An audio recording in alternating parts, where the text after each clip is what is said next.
Warga membadati bakti sosial terpadu yang digelar Kodim 1408 Makassar. Bakti sosial berupa donor darah ini dilakukan warga bersama anggota TNI. Ketua PMI Makassar Syamsur Rizal menyatakan meski stok darah mencukupi, namun beberapa golongan darah mengalami penurunan stok. Dengan aksi ini, diharapkan stok darah di PMI bisa terpenuhi. Selain donor darah juga dirangkaikan dengan pembagian 500 paket sembako bagi warga Kota Makassar.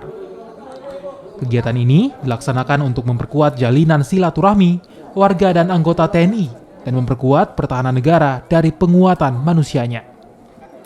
Kegiatan ini kita laksanakan untuk memberdayakan potensi pertahanan, di mana yang utama adalah manusianya sebagai alat dalam pertahanan supaya kita memiliki jiwa solidaritas yang tinggi, saling berbagi dan memiliki karakter yang baik sesuai dengan program kita menunjukkan karakter sumber daya manusia yang unggul. Palang Merah Indonesia Makassar itu menyampaikan penghargaan dan terima kasih untuk teman-teman TNI, terutama dari Dandim 1408 yang menginisiasi kegiatan ini. Dan alhamdulillah hampir semua dan Ramil juga selama ini kita koordinasi dengan baik, sehingga pada saat dikumpulkan seperti ini kita juga mensupport di berbagai acara-acara sosial. Selain donor darah dan pembagian sembako gratis, Kodim 1408 juga menggelar sunatan gratis bagi ratusan anak, serta sosialisasi wawasan kebangsaan bagi warga Kota Makassar.